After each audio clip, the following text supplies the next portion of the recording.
Good day and welcome to Letters and Politics. I'm Mitch Jeserich. Today we're going to be in conversation about Middle Eastern Jews in Israel, the Mizrahi. Many Jews throughout the Middle East came to Israel in the middle of the 20th century. In Israel, they were literally considered at the time to be black. And similar to African Americans in the United States, the Mizrahi were discriminated against and were forced to live in segregated, poor communities. In response, the Mizrahi even formed their own Black Panther Party. We will be talking about that today. But with time as a political voting bloc, the Mizrahi largely aligned themselves eventually with Israel's hard-right Likud party. We're going to talk about all of this today with Asaf Elia-Shalev. Asaf Elia-Shalev is an Israeli-American journalist based in Los Angeles. He is a staff writer for the Jewish Telegraphic Agency, and he is the author of the book that he joins us to talk about called Israel's Black Panthers, the Radicals Who Punctured a Nation's Founding Myth.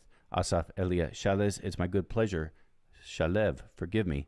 It's my good pleasure to welcome you to this program. Hi, Mitch. It's a pleasure to be here. Thanks for having me. Tell me more about who the Mizrahi are. I think there are many different kinds of and groups of Jews. You have Ashkenazi, Sephardic, you have Ethiopian Jews. Just so we're clear, can you tell? Are Mizrahi Middle Eastern Jews in general, or Jews who came to Israel from the Middle East? Well, I think that people have different opinions on how they use the term, and or in other words, people use it in different ways. But yes, I think it's important to remember when we look at Israel's the makeup of the Jewish population in Israel that more than half are estimated to be Mizrahi, meaning that they have roots in the countries of the Middle East.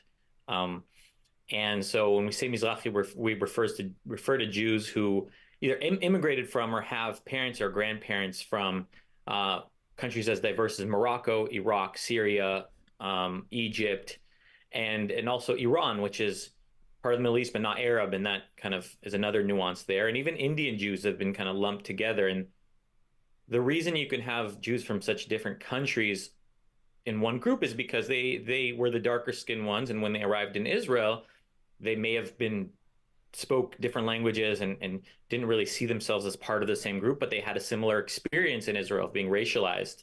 And so that racialization and that common experience created this category that now we call Mizrahi Jews. So we had kind of different divisions beforehand among Jews, there the Ashkenazi Jews and maybe Sephardic Jews. And Sephardic has some overlap with Mizrahi, but Sephardic has more to do with how Judaism is practiced.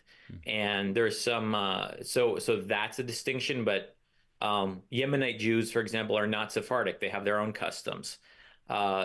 So it gets kind of complicated. But today you have a lot of Jews who have Middle Eastern roots living in the United States, and they might identify as Mizrahi because that's kind of the term they've borrowed from Israel. But the term really came to be out of this ethnic relations within Israeli society. And Ashkenazi, that's European Jews? Yeah, that's going to be Jews that come from Central and Eastern Europe, so Poland, Germany, former Soviet Union. Yeah. And Sephardi, for some reason, I always thought of Spain. Am I wrong? Yeah, no, that's correct. So in 500 years ago, so we really have to go that far back, there were many Jews living in Spain, and then there was an expulsion. The kingdom expelled the Jews and the Muslims, or forced them to convert to Catholicism. But those who didn't were expelled, and they went all over the Mediterranean basin. A lot went to the Ottoman Empire. A lot went to Morocco and to Egypt. And in all these countries or regions, there were already Jews, right? So that predated them, and then they kind of mixed. And so Sephardic does have that connection as well. That's interesting. Yeah. And in the 1950s in Israel, as you were mentioning, they had a common experience regardless of exactly where throughout the Middle East they came from.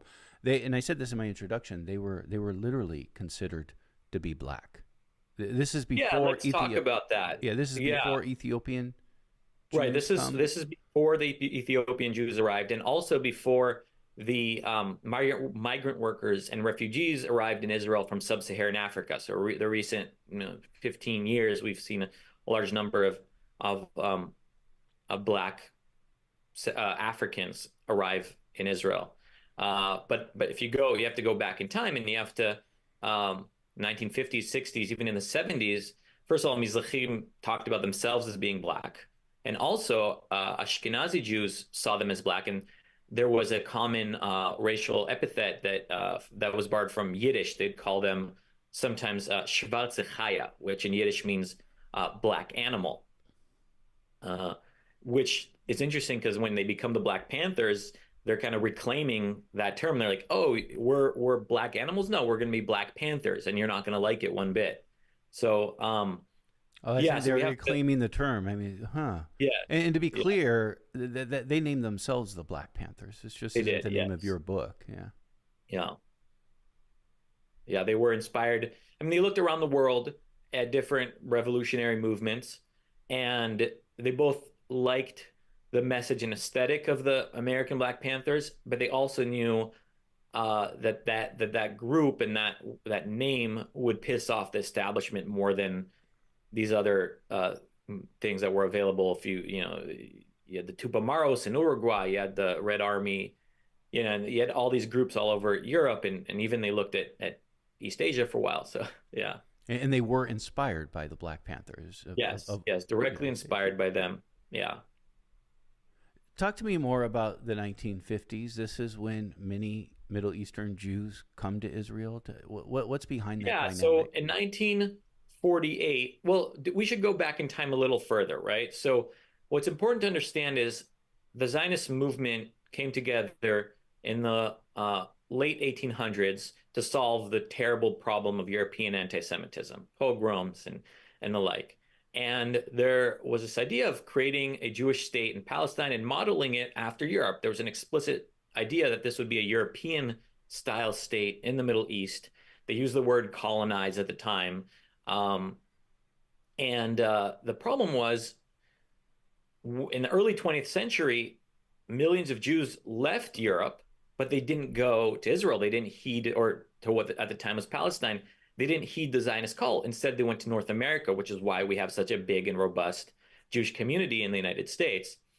And then in the Holocaust, the Nazis exterminated 6 million Jews, European Jews, right? And then after the Holocaust, there were still some Jews left in Europe, but they were locked up behind the Iron Curtain. So the Soviet Union wouldn't allow them to leave.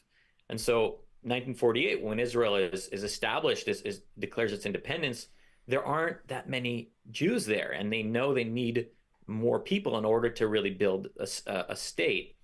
And that's when we start to see the Arab states start to push out their Jews, and Israel starts to want them to welcome them in,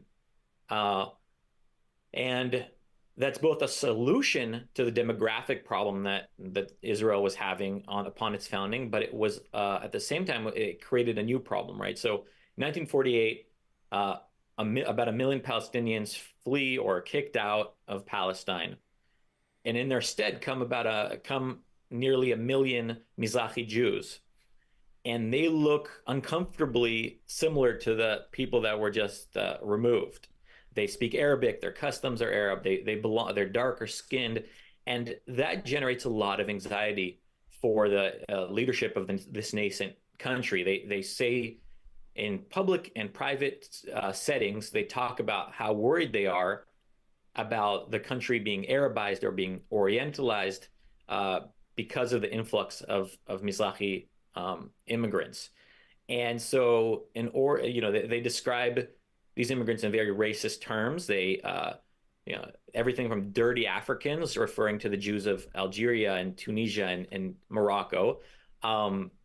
David Ben-Gurion, Israel's founding father, the first prime minister, he talks, we have quotes from him where he talks about Mizrahi Jews as being unmannered, unclean, prone to rape and murder and thievery, right? And so when you have a whole population that's described in this way, that are described as a threat, well, you have to do something about that threat. Like they're going to overrun your country, right? So you're justifying now mistreating them. Um, and so what? Yeah, what you have in the 1950s is the creation of a kind of second class citizenship for Mizrahi Jews in every realm where government policy interacted with Mizrahi Jews. They're kind of relegated to the margins. So education, they were tracked to vocational schools instead of like Ashkenazim who were tracked into academic programs. And that was based on this idea that the Jews of the Middle East had been, their intellectual capacity had been diminished by exposure to Arabs. That was the actual defining philosophy of the pedagogy in Israel at the time. So so they weren't fit for academic learning and abstract thought. That was the kind of the idea. In employment, they were relegated to like low level jobs. They were brought in essentially to pave roads, cut down trees, work in factories. And the Ashkenazi Jews, like kind of upon the arrival of the Mizrahim, they all jumped up in status and they became the managerial class, which was interesting because they originally saw themselves as the socialists, as the Hebrew worker. They wanted to create a society inspired by socialism, and wanted Jews to be the ones who are the workers. But once they had a cheap labor coming into the country, they appointed themselves managers. In the area of housing, that's a really important one. Mizrahim were generally relegated to the margins of the country, so the borders, where there were tent encampments sometimes, or abandoned Palestinian homes, and barred from, in many cases, barred from coming to the center where there was economic opportunity. And being in the margins also meant that they were subject to violence from neighboring Arab countries because, right, there was a state of war. So the first people, Israeli Jews, to like suffer when there was fighting were Mizrahi Jews. Um, and yeah, and so you have a massive drop um, from the moment they arrive, there's a massive drop in socioeconomic status for Mizrahi Jews. They'd come from big cities like Constantinople and Casablanca and Baghdad, to a country that was very provincial and far less cosmopolitan, and far poorer. And they were not allowed to participate as equals in the building of the country. Your grandfather or perhaps even grandparents came from Iraq? Yeah, on my father's side, both my grandparents came from Baghdad. And my mom's side, they were Sephardic Jews from Bulgaria. So that's the kind of the category that they came from Europe, but they're not Ashkenazi. They were lighter skinned, but they're not quite Mizrahi either. So yeah, we don't have to get into the subcategories too much, but yes. But is because your mom was Sephardic and your dad was Mizrahi, did that lead them to know each other, to be able to meet, to be able to get married? No, I don't think so. No, okay. I wouldn't say so. Yeah. Yeah. I want to go back to 1948 in the years that followed. Israel was created in 1948 to the opposition of its neighbors. And then does its neighbors, the Arab states, then retaliate against the Jews in their own states and then kick them out? And then now people are being forced to leave? Are they being lured over by Israel? Is it a little bit of both? A very complicated story, and it starts before 48 even, in the 40s already, and probably you could find examples in the 30s. But Jews had a complicated history in the Middle East. All historians agree that they were far better off than the Jews of Europe.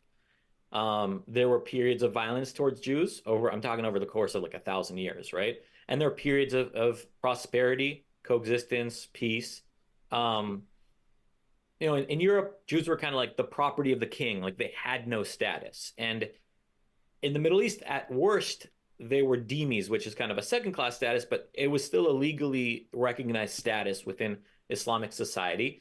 And then, when European colonialism kind of takes over the Middle East, that is actually a period where Jews in many of the countries prosper, and they get to participate in the system, and they get to be included in society. And for this in the early 20th century, there's this period where it's actually people are Jews and Arabs at the same time. They go back and forth through both. They're in both communities at once. It's not seen as a strict dichotomy between Jew and Arab. Identities are fluid. But with the rise of Zionism leading up to 1948 and the rise at the same time of Arab nationalism, uh, there is this creation of a binary. So the Arab nationalism, um, in some places and sometimes Jews were totally part of those movements, but slowly as this friction with the Zionist movement increases, Jews are not allowed to participate in those movements. They're seen as suspicious. They're seen as collaborators with French or British colonial regimes. Um, and as I mentioned, Zionism says, well, we need these people, and in some cases, they are facing real dangers, and we want to help them as Jews. And and yeah, and so does that answer the question? I'm wondering if I could talk about this forever, but does that answer it? Yeah, so they're given citizenship as they arrive, Yes, but it's a yes. second class, maybe third class Well, kind of officially, it's citizenship. like the same citizenship. Just in terms, right? So they're Israeli citizens, but in terms of the policies that are enacted upon them, that's what creates the second class citizenship, right? That's where they're seen as unfit for higher learning, unfit for better paying jobs. They're fit for being grunt workers. Okay, well once you have that idea about a person, then you don't have to give them too much, and you're justified in sicking the police on them when they misbehave and things like that. Yeah. One last question before I dive into the Israel's Black Panthers themselves. You mentioned earlier that the Mizrahi in the 1950s were oftentimes forced to live at the outskirts in, it seems like, tent cities or encampments. And then eventually, and I also saw this in your book, if they were given homes, it was oftentimes homes that were formerly of Palestinians. Was that a common experience? Yeah, yeah, totally common. I mean, it really depends on where. So there are all these development towns built in the outskirts of the country. And in one case, um, people, I heard about a story where people didn't want to get off the trucks to go stay in these. They refused to get off the trucks and demanded to be sent back to Haifa or Tel Aviv or Jerusalem. And so they started using trucks that have like those lifts that like, dump out the contents, and they dump the people out and like you can't come back.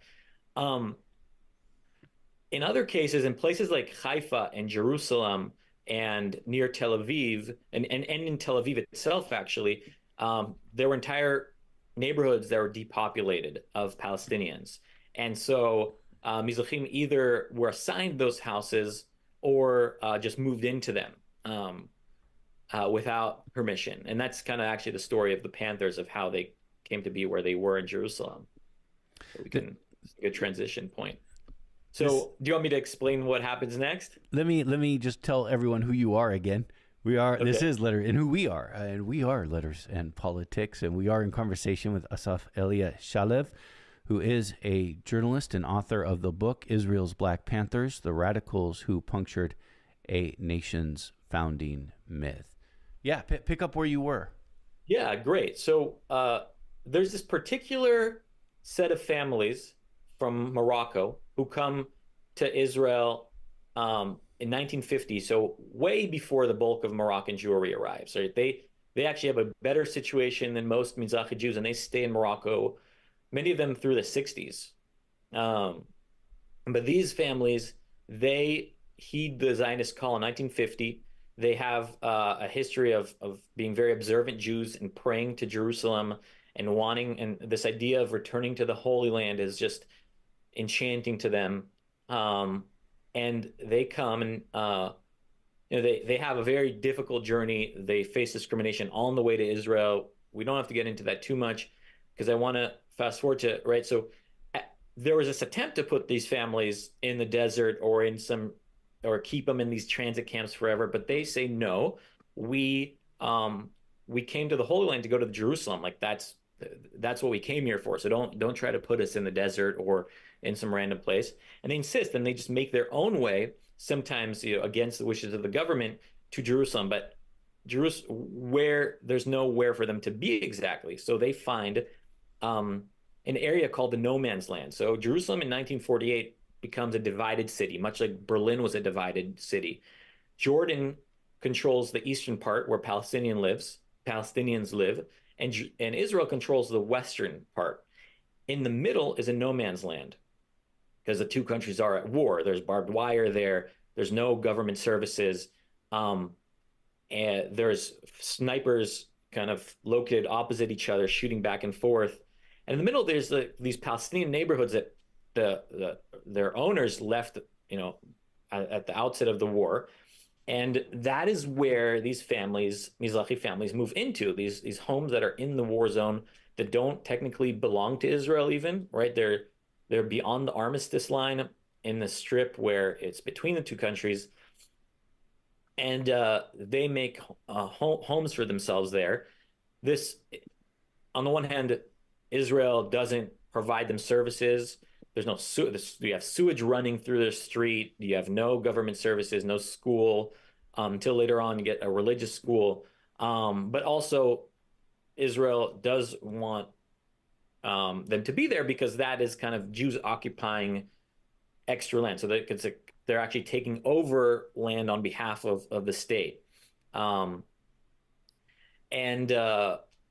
they grow up in this like ethnic ghetto, right? Because they have very little interaction with other Israelis.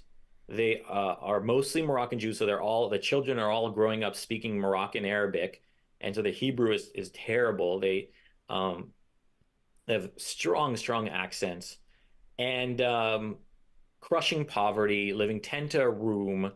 Like I said, sewage running through the streets, like just the only time they see Israel, like one of the only times they see Israelis is when police officers kind of come to the neighborhood to beat up a kid who was suspected of stealing some fruit at the market. Or that's the kind of situation you have. That before, where these kids who are going to become Panthers, that's where they grow up. Who is Reuben Abergel? Yeah, so he is one of the founders of the Panthers. He belonged to one of these families who make their way to the no man's land in Jerusalem from Morocco. He's actually one of the last founders. Really, you could say the last founder who's still alive. There are a few others who also played very important roles who are alive, but he's kind of the last major leader. And he's 80 years old now. And do you want me to tell you about contemporary stuff about him, or go back to? Well, you met up with him. I mean, this is sort of your entryway even into right, that's exactly the Israel's Black Panthers, right? You've interviewed him many times. Yes. So I made my way to Israel after college, worked at the local newspaper, and then went to a party, and he was there, and we got to talking. I had actually met him. I'd actually heard a lecture from him before, and that left a big impression. But we started talking, and we had this idea that I'm an American. I speak Hebrew fluently. That I would interview him, and we'll figure out what to do with the interviews later. We had no idea. I had no idea that I'd have a book one day. I was 23, 24, not an experienced writer at all.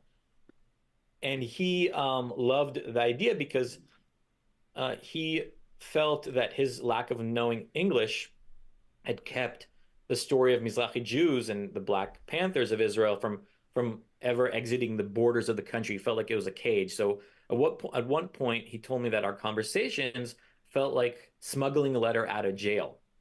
And we sat, and I think we recorded 50 hours of interviews in those years.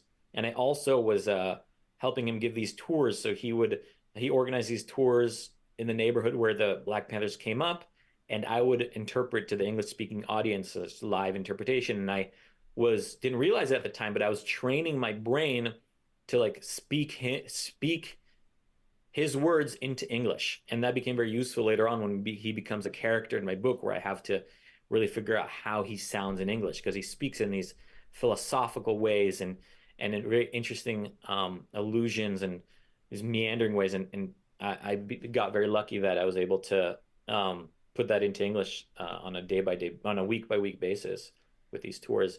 And he really spent the past 25 years, 30 years being like a major human rights activist and social justice activist, and has been involved in every kind of progressive just struggle in Israel, alongside Ethiopian Jews, alongside Palestinians, LGBTQ, public housing advocates, anything you can think of, he's been there. And indefatigable. I'm not going to even try to say that word. Indefatigable? Yeah. Maybe I shouldn't try to say it either. Yeah, it's a hard one. The Black Panthers in Israel were well known in Israel and are still well remembered. I mean, at the time, they dominated the headlines. They were in the streets, massive demonstrations. They totally dominated the kind of the conversation for more than a year. And yes, they're widely remembered today, especially by people who lived through that period. And I think young people aren't taught about them in school, so they know of the Panthers because they're like an important cultural reference. But I don't think young people did have a very good understanding of what the movement was about. Are they remembered by the hard right today? Oh yeah, that's one of the fun things is the Israeli right is nostalgic about the Black Panthers. Like imagine the Republican Party being nostalgic about the Black Panther Party of Oakland. Like that wouldn't make any sense, would it? Give it a few years, it might. Yeah. No, the hard right, yeah. So they part of how the hard right gets elected is they claim to represent the grievances of Mizrahi Jews in Israel, and they play to identity politics. And because the Black Panthers were this authentic grassroots mass movement, the hard right likes to claim that as part of their own legacy, and kind of whitewash the fact that the Panthers were leftists and advocated for things that Likud would never go for. But because there's that authenticity is there, they try to co-opt it, and they sometimes manage to. I want to dive more into that in just a moment, but I don't want to get too ahead of where we are. You begin your book. Let's talk about the late 1960s. Let's talk about now we have Israel's Black Panther Party. You begin your book with what's known as Operation Milk. And in this, you sort of basically call them Israel's Robin Hood. Mm-hmm. What was Operation Milk? Yeah, so 1972, spring morning, early in the morning, the Panthers go out and they steal the milk that's delivered to the doorsteps of the rich folk in Jerusalem. Right, that's how you got milk in those days, and they steal the milk from this entire neighborhood, and they leave little notes behind saying, "Thank you so much for your contribution to the war on poverty. We're so sorry your cats and dogs won't have milk to drink this morning. We hope you understand." And that was their note to the rich folks. Yeah, they're stealing the milk from. Yeah, and then they take the milk and they deliver it to one of the poor neighborhoods in Jerusalem, to the doorsteps, and they leave a note there, and they say, "Where this all pre-dawn," and they leave a note for people saying, "Here's milk for you today. This is thanks to the Black Panthers. Don't expect this tomorrow. The only way you're going to be able to have milk, this luxury, is if you join our struggle and you fight for your rights." And it was effective. I mean, it was a publicity stunt, and it was very effective at getting attention. The press wouldn't stop talking about it for weeks, and it's one of the most memorable stories about the Panthers to this day. And if was it effective at growing the movement? Probably to some extent, but they were already in a different phase by that point. That was not an early action. That was like a year into the movement. Yeah. Unlike there were significant differences between the Black Panthers of the United States, born in Oakland, California, and the Black Panthers in Israel's Black Panthers. In Israel, they didn't carry guns, and they weren't necessarily hardcore revolutionaries. Is that correct? That what they were really looking Yeah, for yeah, was it's it was very more like a important. civil. It seemed like more like a civil rights movement. They wanted equality. Yes, yes, they're very different, right? The American Panthers were, like hardcore Marxists, revolutionaries, part of this global movement seeking to overthrow capitalism, overthrow imperialism. They were very serious about that, right? They read their Marx, they read their Fanon, and they had guns. And I mean, the Panthers had a whole arsenal in the United States, and where the American Panthers lasted longer and were better organized. The Israeli Panthers talked a big game about being radical. They used phrases like "by any means necessary." They threatened it to overthrow the state, um, but they weren't as ideological as the American Panthers. They weren't. They didn't take things nearly that far. No weapons, of course. And ultimately, what I believe is that they wanted to belong. If the American Panthers said, well, okay, white America is racist, we're going to do our own thing, we're going to get rid of the Israeli Panthers, they didn't want to create a separatist movement. They wanted to belong. They wanted that this like deep yearning to belong. Um, they were very angry at being excluded from society, from the military, from jobs, from having any opportunity to contribute meaningfully. And so they talked about being radical, but ultimately they really wanted to participate, and that's true about Mizrahim in general. Like they were invited to Israel to be equal partners in the creation of a Jewish state, and it was very humiliating and and angering for them to be treated the way they were upon arrival. But they never gave up on their insistence to be equals. And yeah. Was there any connection or even communication between the Black Panther Party of the United States and you have many different chapters, but any of them and Israel's Black Panthers? So they do not at first. About 2 years into the Israeli movement, they uh, they go to Europe to one of these like communist or socialist conferences of international radicals that were happening in those days. Um, and they have and they meet some Panthers there. There's no documentation of what that conversation was like, but also they had no language in common. And then later on, they have some like, again like these international things. There's some interactions, but not many. Not many. Yeah. And I'm not entirely it's not entirely clear how much the American Panthers are aware of or care about having this group in Israel. There were, because there were Panther inspired groups all over the world. There were the Dalit Panthers in India, the Aboriginal Panthers in Australia. The UK had a movement, right? And there was obviously Panther activity in Algeria and Cuba. And so um, Israel was like this backwaters at the time, like and also the American Panthers were allies to the Palestinian cause, and so probably it took a while to sort out what that meant in terms of their interactions with underclass Jews in Israel. Yeah, the American Black Panthers were Yeah. supportive of Palestinians.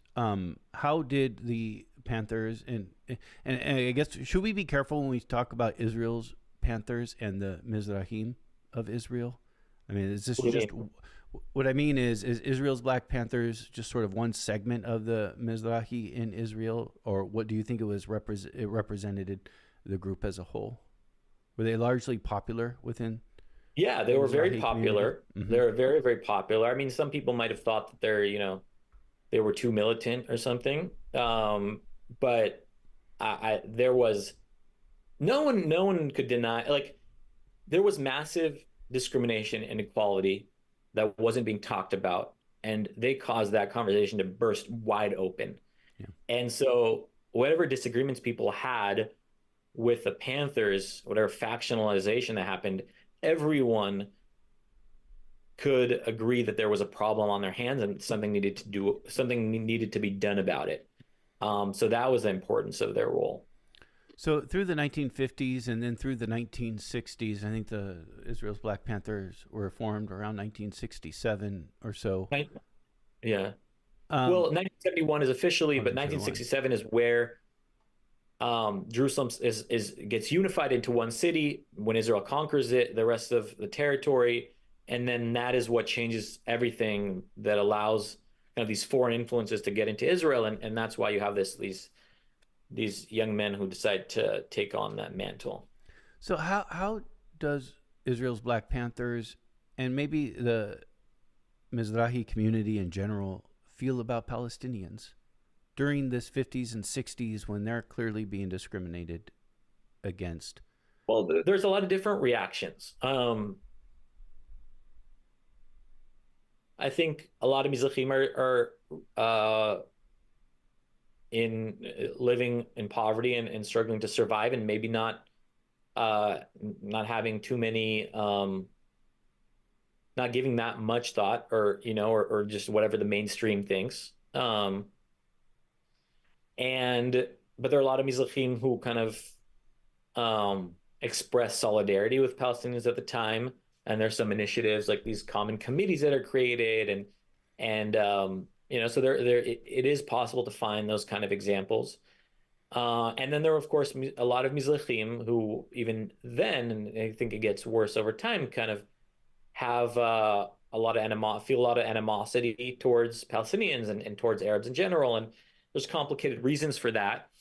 The Panthers, on the other hand, very early on decide to they are not going to be like the rest of Israel. If they are going to be very, very left wing on the Palestinian issue, they already in 1975 call to recognize a Palestinian state. At the time in Israel, like no one was like the Palestinian cause was considered illegitimate, like just terrorism. No one was talking about a two-state solution. The Panthers were the first ones to meet Yasser Arafat, who again was considered just an outlaw and a terrorist. And only 12 years later, in the Oslo Accord period, does the Israeli government recognize Yasser Arafat as the legitimate leader of the Palestinian movement, right? So they were way ahead of their time. They saw Mizrahim as a bridge to the Arab world, as they believed that peace and diplomacy should not just run through Ashkenazim as it always has, but should run through Mizrahim because they're the ones who can make peace with the Arabs. Yeah. And how about the Mizrahi and Palestinians in Israel?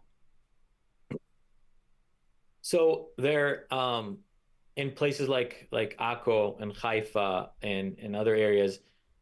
There is or in Jerusalem, right? Let's talk about Jerusalem for a second. After 67, when the wall comes down, which is like kind of akin to the Berlin Wall falling down, like a huge historic change, you have this period of flourishing relationships between Mizrahi Jews and Palestinians in East Jerusalem.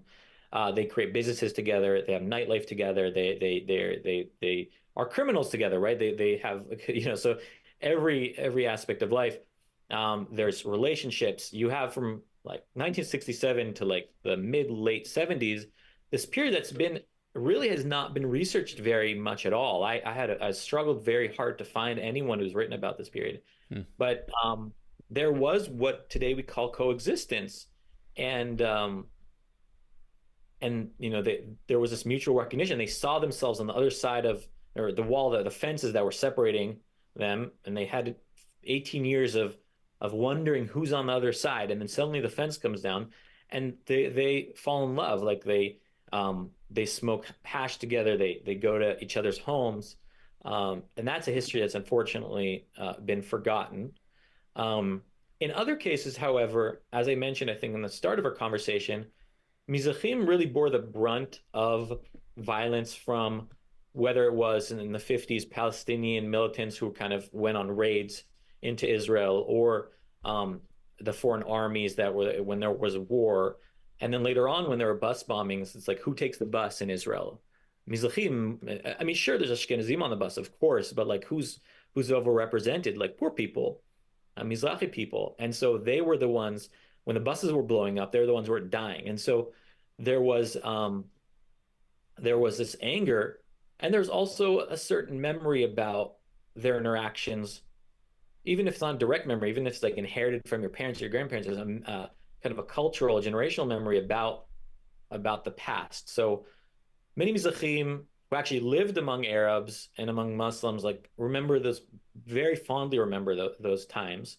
Um, uh, but there's also this narrative that that they're the enemy, and many Mizrahim emphasize that because some of them were mistreated, and they did remember instances, and because um, being against the Arabs and being a strong nationalist was like a ticket into the mainstream, like was the way to participate in Israeli society more fully by being more militant than Ashkenazim. Like an Ashkenazi Jew who has had all the privilege and all the status, like he didn't have to be anti-Arab. He's got everything. He's got the resources, runs the country. Why does he or she need to be anti-Arab? Like, whereas a Mizrahi person can like say, hey, no, I'm gonna be more hawkish, I'm gonna be more militant, and that way I'm gonna be listened to more, and I'm gonna be more aggressive. And um so it's kind of an unfortunate Yeah. incentive structure there. Tell me about the rise of the hard right party Likud and how that fits into this dynamic that you're talking about. Just to be clear about definitions, I have no problem with you calling the Likud hard right, but it's not how they're regarded in Israel. They're seen as like kind of more center right. Okay. Um, but that just goes to show you like how far right Israeli politics go, because they're outflanked by a number of parties on the right. Yeah, so as I mentioned, Mizrahim wanted to belong, right?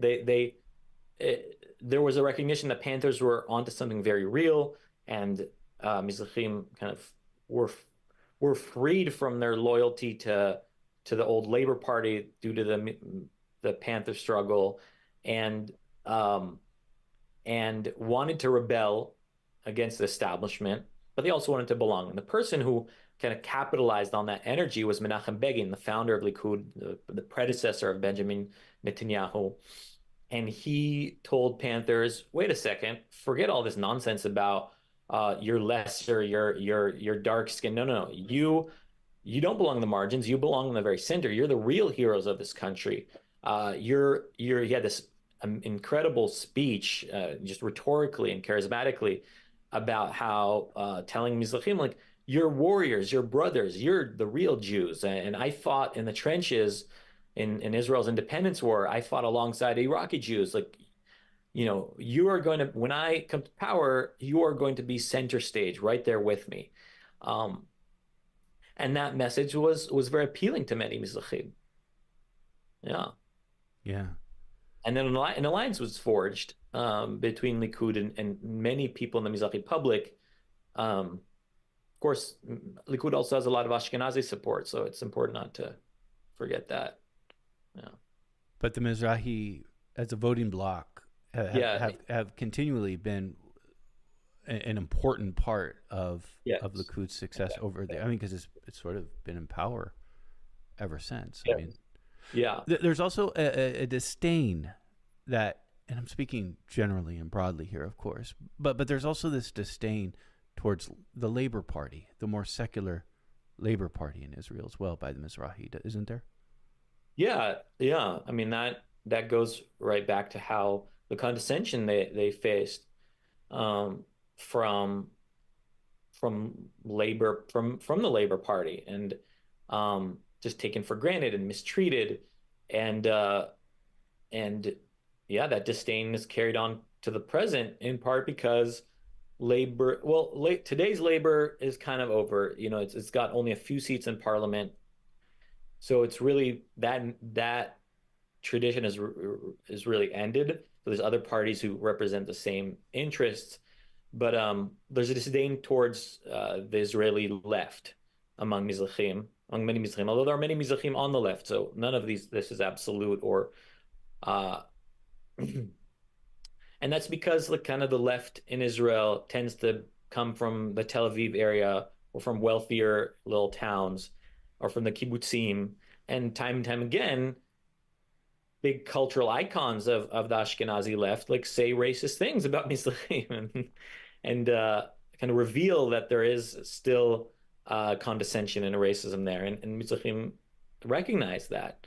But they also like disagree with the politics of the left. It's like I don't want to take agency away or act like they're not just emotional. Like there is an embrace of right-wing policies and a mockery, and they mock like the kind of ideals of the Israeli left as being inadequate for the region, as being hypocritical and unrealistic. Yeah. Is religion important to this? Yeah. Religion's very important. The Panthers were secular, even though they grew up in very observant homes. But they didn't sweep Mizrahim into like anything into a secular place. That there were right, part of what Likud did was emphasize Jewish identity and Jewish pride, and they would wear, Menachem Begin would wear a kippah on his head, and many, he was secular, but he wore a kippah on his head in many situations where maybe a labor leader wouldn't think to, because he was trying to show that he's Jewish, he's not just Israeli, and Mizrahim who have were generally more, on average, more observant, like responded to that well. So right, it's about religion, but it's also about identity. Is there still a level of tension between Mizrahi and Ashkenazi in Israel today? A lot of people will deny it, but then in the same conversation, I've had this happen many times where people are, no, this is all over, and then like 2 sentences later, they say something racist about whatever, about Mizrahim. So, or they acknowledge the reality of the tension by talking about like, oh my God, I can't believe they got married, or how could it be, or these comments that reveal that the people are paying attention. There's still inequality, right? Mizrahim have made massive strides in Israel. There's a massive Mizrahi middle class. There's many Mizrahi rich people. In media, there's and in the arts and culture, there's Mizrahi overrepresentation, if anything.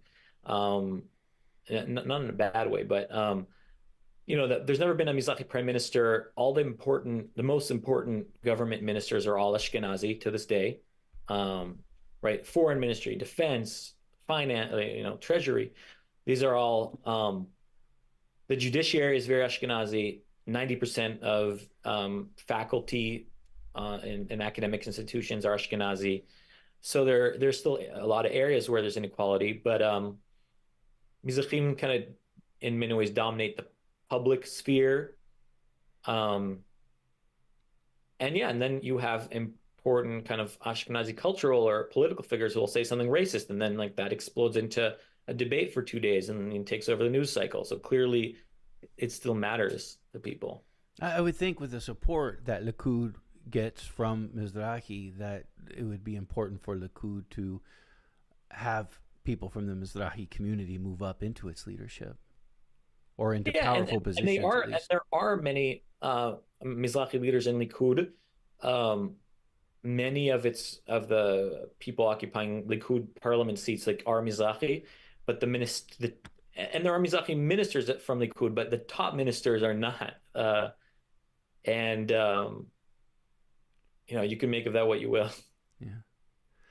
Asaf Elia-Shalev has been our guest. Asaf Elia-Shalev, again, is an Israeli-American journalist who's based in Los Angeles. He is a staff writer for the Jewish Telegraphic Agency. He has joined us for a conversation about his book. It's called Israel's Black Panthers, The Radicals Who Punctured a Nation's Founding Myth. Asaf Elia-Shalev, that was very informational. Thank you for taking this time. Mitch, thank you so much.